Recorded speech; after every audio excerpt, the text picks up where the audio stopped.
Assalamualaikum warahmatullahi wabarakatuh.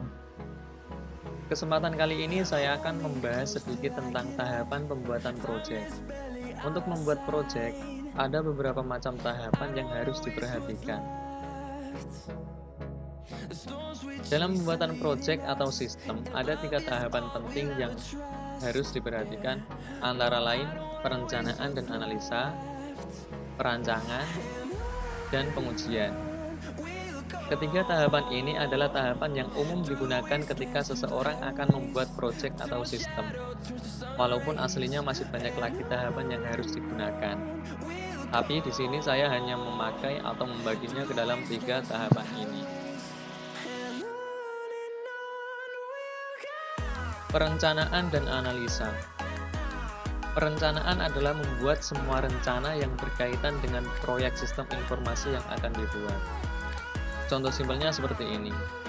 Kalau kita ingin membangun rumah, maka kita akan melakukan perencanaan tentang bagaimana fondasinya, bagaimana struktur bangunannya, mau memakai material apa saja, apa warna dindingnya, dan lain-lain. Analisa sistem adalah penguraian masalah-masalah ke dalam bagian-bagian komponennya dengan tujuan mengidentifikasi dan mengevaluasi permasalahan, kesempatan, hambatan yang terjadi, dan kebutuhan-kebutuhan yang diharapkan. Sehingga dari analisis tersebut akan mendapatkan suatu kesimpulan yang nantinya akan dibuat untuk perancangan sistem. Langkah-langkah analisis sistem ada 4. Yang pertama, mengidentifikasikan masalah. Yang kedua, memahami kerja dari sistem yang ada. Yang ketiga, menganalisis sistem. Dan yang keempat, membuat laporan hasil analisa.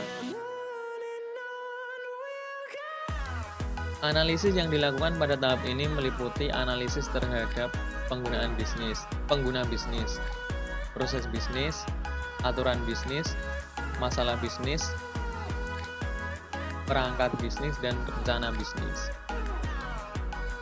Untuk contohnya, kita coba dengan toko bangunan. Dalam sebuah TB atau toko bangunan, ada beberapa bagian-bagian atau entitas yang saling berkaitan. Contoh saja kasir, pembeli, dan gudang.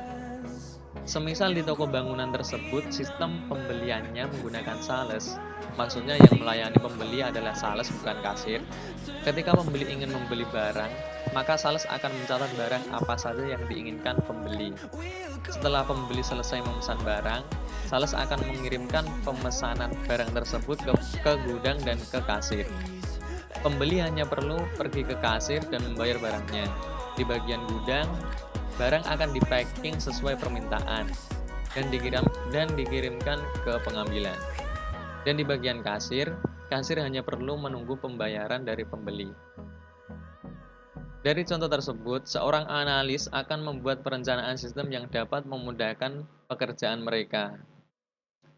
Contohnya, dalam sistem yang akan dibuat akan ada menu transaksi sales untuk bagian sales, transaksi kasir untuk bagian kasir, dan packing barang untuk bagian gudang. Tujuan analisis sistem informasi adalah untuk merancang sistem baru maupun menyempurnakan sistem yang sudah ada sebelumnya. Lanjut ke tahapan pembuatan proyek yang kedua adalah perancangan. Dalam proses perancangan, ada beberapa tahapan sebelum memasuki proses perancangan sistem atau proses coding. Di antaranya adalah perancangan diagram, perancangan prototipe, dan perancangan database. Perancangan diagram dibuat untuk mengetahui proses sistem dengan aliran diagram. Diagram yang sering digunakan untuk perancangan sistem antara lain diagram konteks, flowchart, ERD, DFD, dan lain-lain. Perancangan prototipe bertujuan untuk mengetahui bagaimana gambaran sistem yang akan dibuat. Prototipe berisi desain menu yang akan ada pada sistem.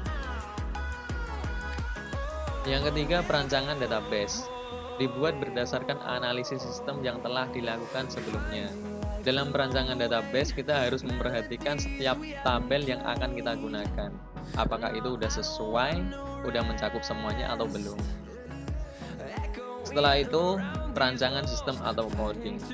Setelah database dibuat, kita sudah bisa merancang sistem sesuai dengan prototipe yang dibuat sebelumnya.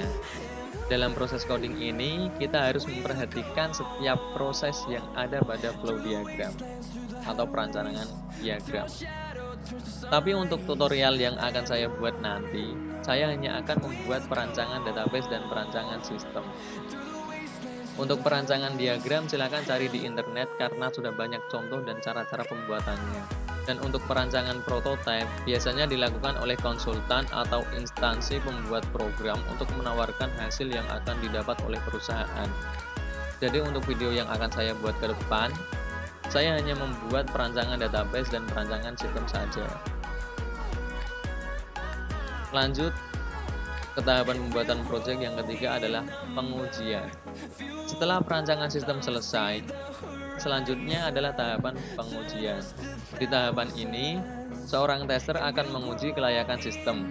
Jika terjadi kesalahan atau sistem masih belum maksimal, tester akan memberikan revisi ke programmer, dan programmer akan membenarkan atau memperbaiki program yang ada. Dan jika sistem sudah sesuai, maka sistem dapat diimplementasikan. Itulah beberapa tahapan pembuatan proyek atau sistem yang sering digunakan. Di video selanjutnya saya akan masuk ke perancangan database. Dan setelah perancangan database, saya akan memberikan tutorial membuat proyek menggunakan kode Schneider yang mudah. Terima kasih. Wassalamualaikum warahmatullahi wabarakatuh.